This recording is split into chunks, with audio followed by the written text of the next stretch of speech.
Hello, everybody, and welcome to the Industry and Esports Insider podcast, where I speak to people and personalities within the esports sector. In today's episode, we're delving into the world of commercialization in esports. How is esports commercialized? We talk about media rights deals. We talk about sponsorships and how sponsorships has kind of changed during the period of time where we had this sponsorship boom, and now we're looking to kind of attract more sponsors into the scene. To have this conversation, though, I have brought in Joe Jenkins, the head of esports at IMG. They're a company that has worked with the likes of Blast, PGL, Evo, dealing with their media rights deals, their sponsorships, and helping them along the way to make sure that the best sponsors come on board for their tournaments. So without further ado, let's jump into this really interesting conversation about the commercial side of esports. I'm looking forward for you to actually watch this. I think it's a great chat. So let's jump into it.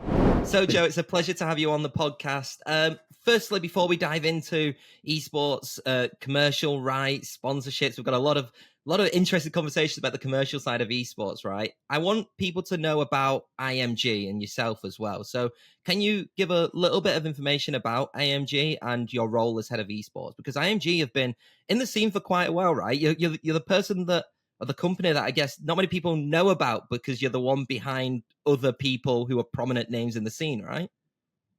Yeah, so first, thanks for having me, Tom. I mean, exactly that. I think IMG, that's probably where we stand as a business. We're the ones in the background, hopefully making a lot of noise behind the scenes. But yeah, we've been in the esports business for 7 or 8 years now. And I guess as an introduction to the broader company, what we are is a strategic service agency in the sports and entertainment industry. And we help deliver growth for our clients through media rights distribution, media rights sales, brand partnerships, strategic advisory, digital services and solutions, and our production capabilities as well. And the way we operate in the esports and gaming space is we're here to service, rights holders in this ecosystem the same way we do across, the traditional sports space as well, and entertainment space, whether that be Wimbledon, the RNA, and the various sports properties we represent. We're there to be that guiding hand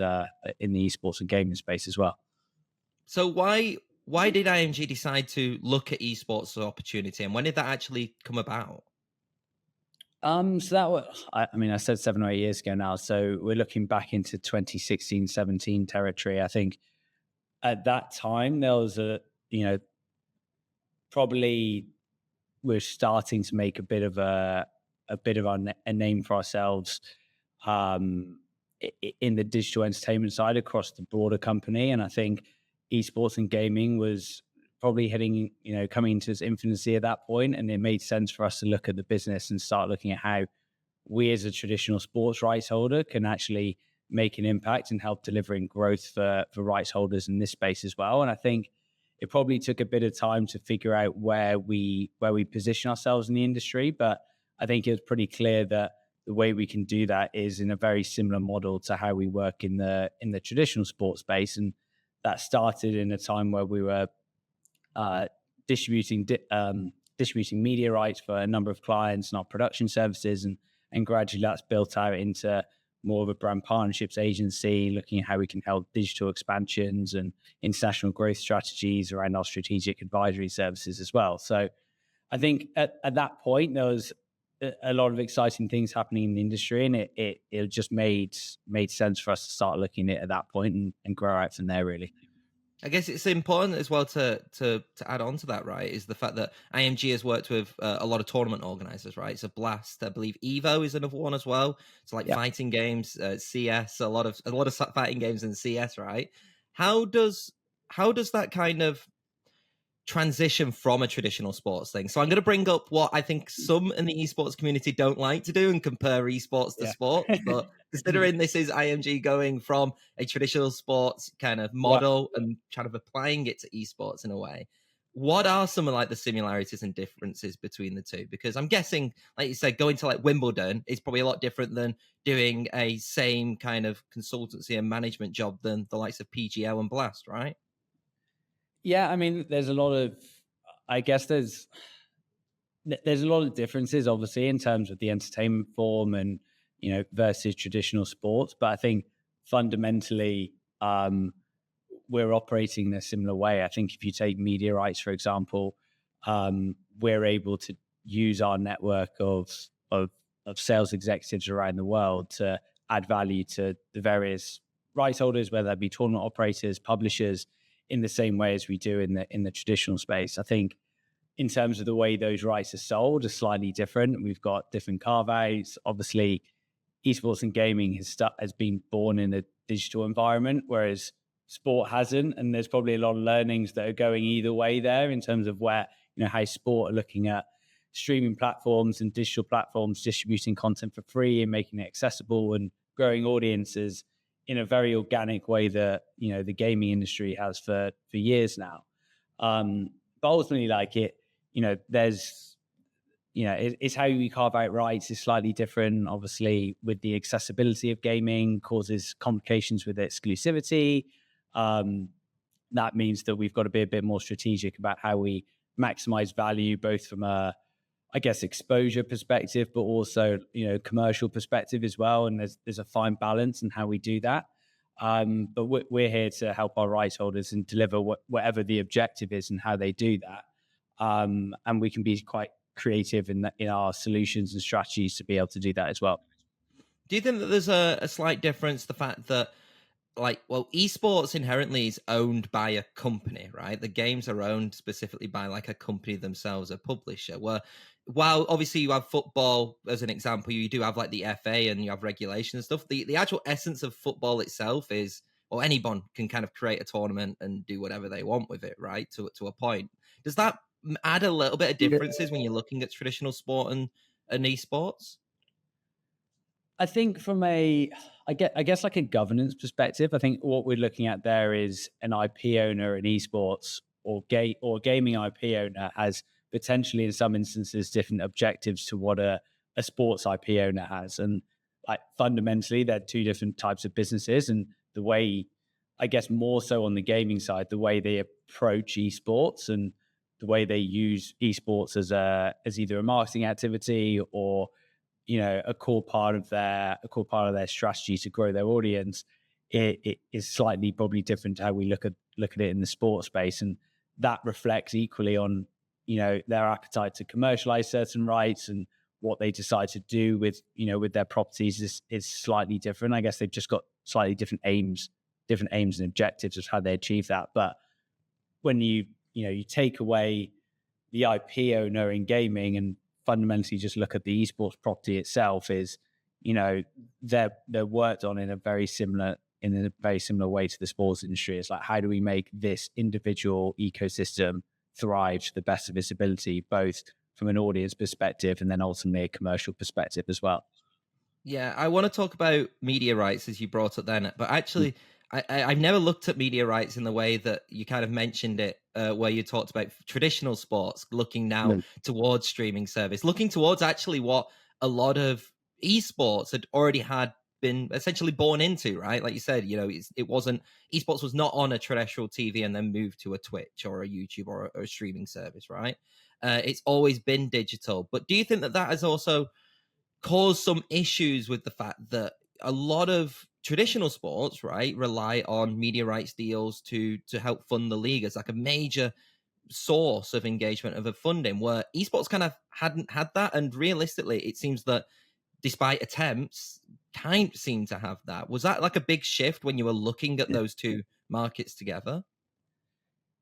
Yeah, I mean, like over the 70 years we've been in this business, we've been able to experiment quite a lot of, within the rights landscape, within esports specifically, what works and what doesn't. And believe you, we've tried pretty much every model out there, from going on traditional linear TV networks to OTT services, and then obviously the kind of more organic stuff, which is on Twitch and YouTube. I guess the key point here is, and that it's very dependent on what game title you're looking at, what property that is ultimately, what the commercial restrictions is, what market you're operating in. But there's a ton of different ways we can slice and dice rights, right? And it's that's down to the rights holder, whoever we're working with as an agency, to okay, what's the objective of what you're trying to achieve here? kind of going back to that exposure versus commercial opportunity, and being a bit strategic about how we then go to market. And I guess on the face of it, the core difference is the exclusivity challenge. I'd say is obviously Twitch, YouTube, particularly Twitch, unable to geo-block content, becomes instantly a global platform. Amazing accessibility from an audience perspective, which is one of the inherent great things about esports and gaming, and that creates opportunities on the brand and sponsorship side in the way that we're able to access these audiences and engage these audiences and drive massive numbers in the way that the industry is. But I guess if you then flip it back to from a rights holder perspective of monetizing and creating value out of those rights, it becomes slightly more challenging. And that's where we typically look at, I guess, segmenting by language rather than by territory. If you can imagine in the traditional sports space, we're able to, target traditional broadcasters, UK, Sky Sports, TNT, BBC, and geo-block that content. And those broadcasters then able to leverage that exclusivity to then monetize their rights through subscriptions and sponsorships and advertising revenue, etc. It's slightly different in our space. If you look outside of the global English language feeds, we're looking at how do we carve out exclusivities by language, looking at within those territories, audiences watching that content are going to be more tuned to going to watch their language feed, be it completely global and not exclusive to that geo-targeted area. And with that comes, I guess, like that's where we come into how we build out this strategy of what's going to make the most value to a rights holder. Again, balancing that exposure versus commercial value, and where we then end up placing content as well. And that can be done more so in a more flexible way than the traditional space. And look, if you've ever watched if you're in tune with the CS scene, we can see that there's a ton of different creators that have housed content. There's studios that have housed content. There's OTT platforms. There's traditional broadcasters. The BBC have housed content on their channels as well. So we can go across a ton of different platforms and slice and dice those rights in a number of different ways to drive value for the rights holder. So that I see that as a massive opportunity to be a bit creative about how you drive that commercial value with those rights in a slightly less restrictive environment as you do in the traditional sports space. Yeah, I think that's actually fascinating that you kind of bring that up about localization and regionalization of content, right? Because that's what essentially an esports tournament, I guess, is trying to provide, right? Is yes, you have the main broadcast, the main largely English speaking, obviously sometimes Chinese, depending on where the event is actually, or the tournament is really kind of servicing. But you actually do get these opportunities where you go to like maybe local Danish TV channels or Indian TV channels, right? And I guess that's where the open market is for media rights, as opposed to, like you said, having a Sky Sports deal where it's kind of behind a paywall, for example. Yeah. And if you look at typically in some of those broadcasters, and it's depending on the market, and this is what's fascinating about the industry, is the way audiences consume content is different in different markets. You go to Denmark, and we've done a number of deals with traditional TV networks, whereas you go to Brazil and that's typically consumed over creator channels. So it's just where those audiences are different in different markets. And I think and we're starting to see it now, there's learnings from the traditional sports industry that are looking at that model and how can they apply that to their content as well in perhaps markets where they're not seeing the most value where they want to, and they can ultimately see an ability to drive engagement through either pre-established audiences from content creators or whatever that may be. Yeah, moving on then to the sponsorship kind of sector of it. Now, this is the one which is I think the one that a lot more people are aware of. That's why I wanted to start with the media rights, because I think it's definitely a topic that is less talked about. But with the sponsorship, I have to talk about like the sponsorship boom that kind of happened in esports around the COVID area. What is that the reason why you think that there was kind of a big sponsorship boom within esports, not just with tournament organizers, but with teams as well? Kind of a lot of big brands wanting to kind of use esports to continue their eye in the market, essentially, right? I mean, yes. I think prior to the pandemic, we were probably bubbling on the surface of something big happening. If you think 2019 was the Fortnite World Cup, that made huge global coverage. It held deals at the same time as Wimbledon, and there was, comparing prize pools from, what Fortnite players were making to what Novak Djokovic was making at Wimbledon that year. Like, we were kind of in that point where is about this industry potentially is about to kick off to non-endemic gaming brands, and certainly across the business we had a lot of interest in how those brands can start to get into the space. I think if you think that was 2019, early 2020, pandemic happened, the kind of obvious things, people at home, digitally native, the way esports and gaming is both played, consumed, watched, the term pandemic proof got thrown around loads. And I think there was, the audience numbers on, there's facts, the fact that what was going on Twitch and YouTube. And, I think Call of Duty released Warzone around that time as well, and the numbers are astronomical. It was just like, there was a lot of, factors aligning that, really caught brands' attention. And then off the back of the pandemic, we started to see some of that coming to fruition.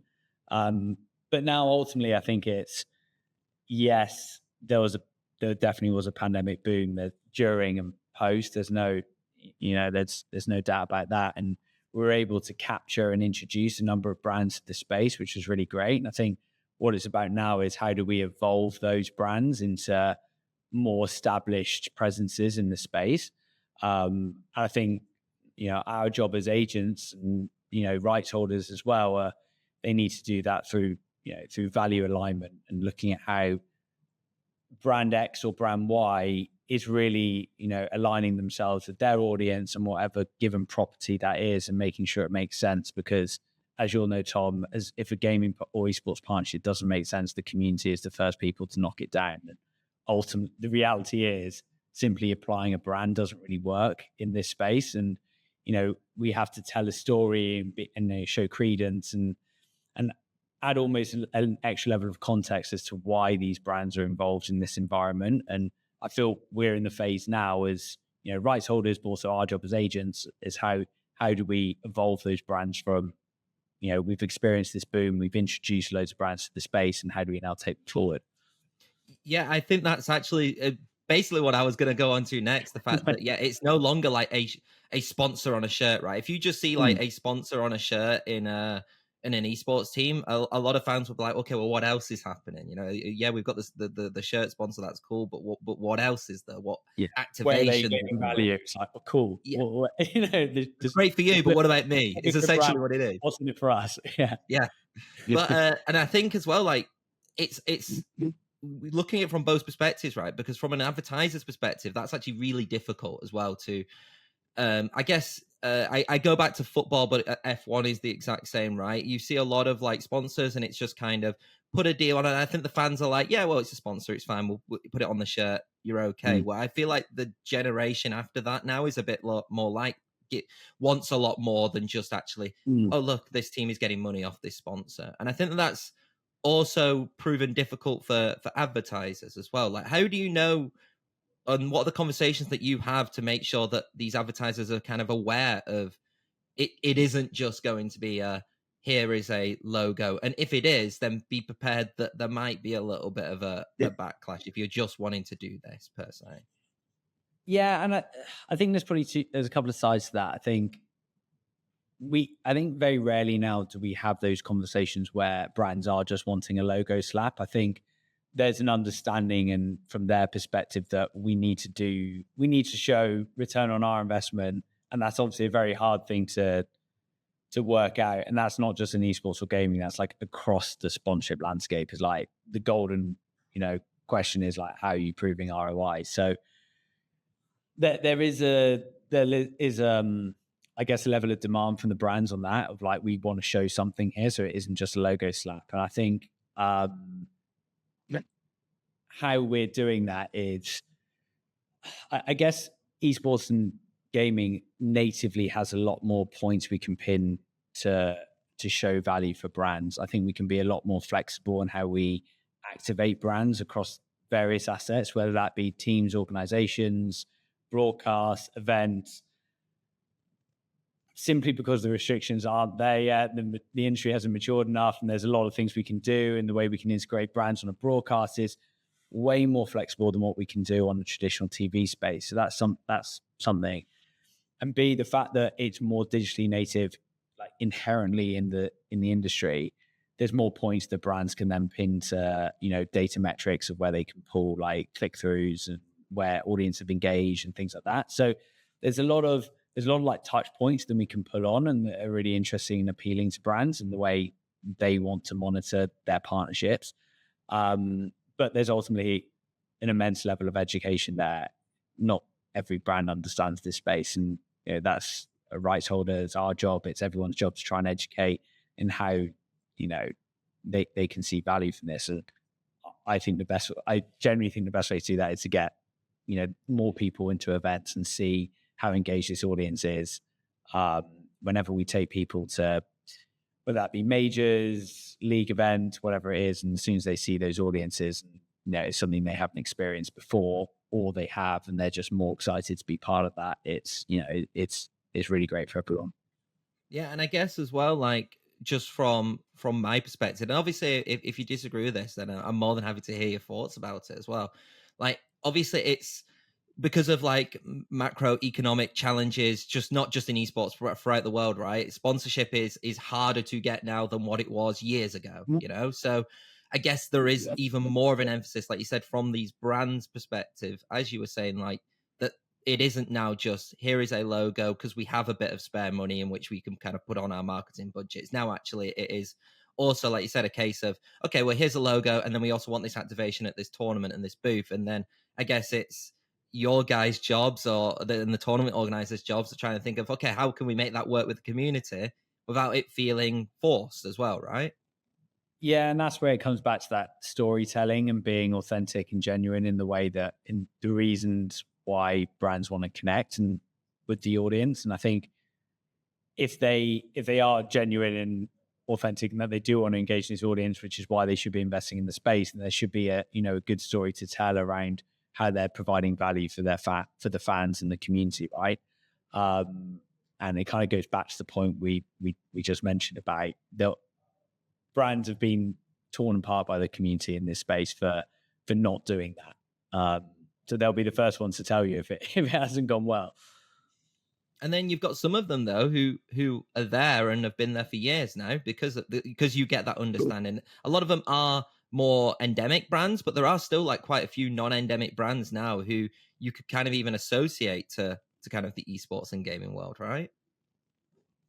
Yeah, and look, I think the simple answer to that is they've come in and they've done it right and they've seen the returns. And I think that's probably the key message here is like, if you are prepared to invest in this space and you do it well and you do your homework and you do it,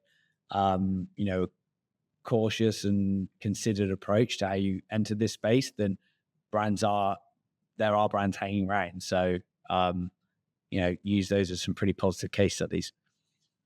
What are some of the then trends that you're seeing starting to emerge from like a commercial perspective in esports? I think it ultimately comes down to those rights holders who are able to maximize, I guess, their growth outside the sponsorship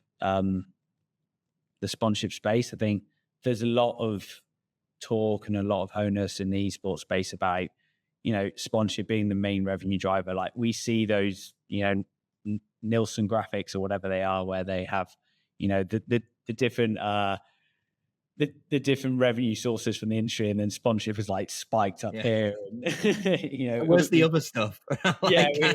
We've all seen them, but I think ultimately it's where we're seeing the rights holders that are really driving value and have like good growth trajectories, and the ones that are going along.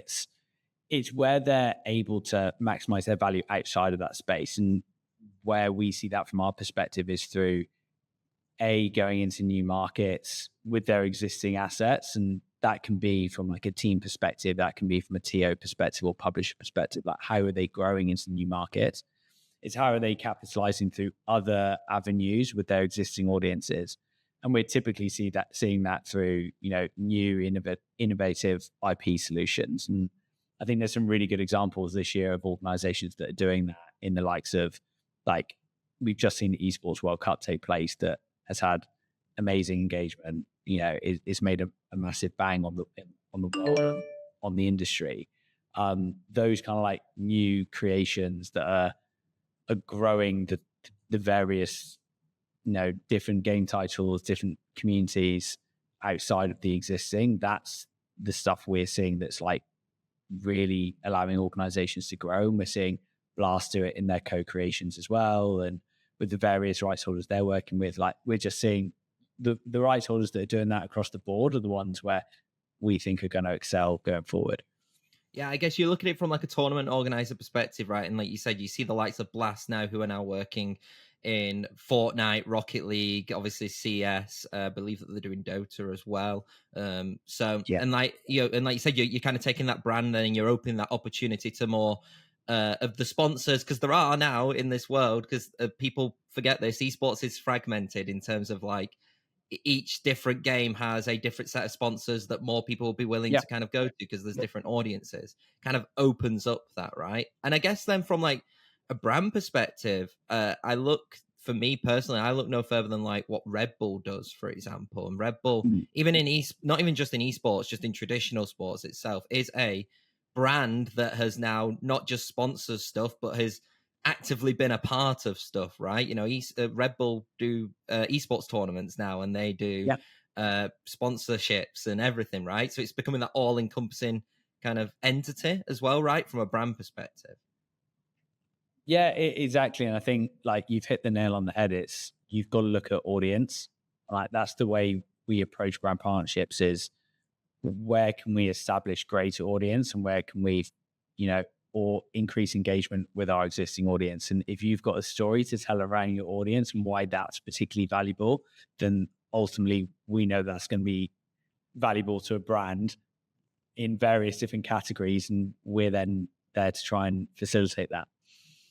Joe, it's been an absolute pleasure chatting with you. I do have one last question though, and that's just from the people in the industry who are watching this right now. Like, what's like, especially maybe some teams as well who watch this podcast, what's like some of the advice that you would give to kind of help create better commercial relations between like endemic partners and an organization or a tournament organizer?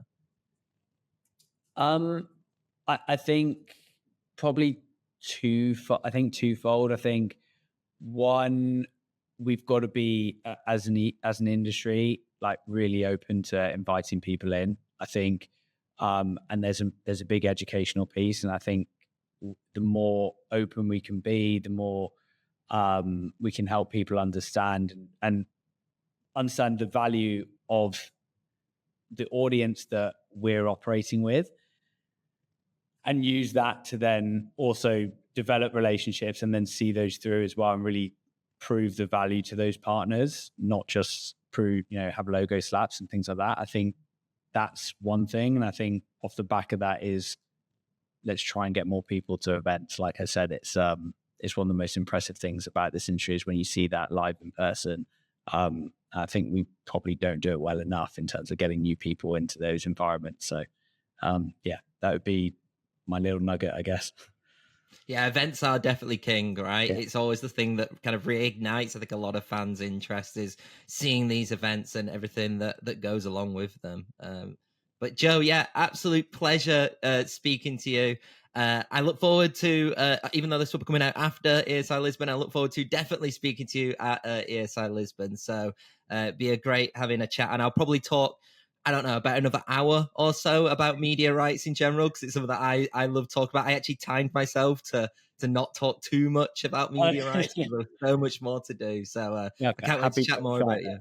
And that's it for today's episode of The Industry. Thank you very much, Joe from IMG, for taking the time to talk about the commercialization of esports. If you do like these kind of topics, then we've got so many other episodes with some prominent names in the industry. I'm talking Razer, I'm talking Moonton, I'm talking Blast, and that's just to name a few off the top of my head. So do check out our catalogue of episodes that we have currently got on YouTube and also on Spotify/Anchor. But until then, though, I'll see you next time.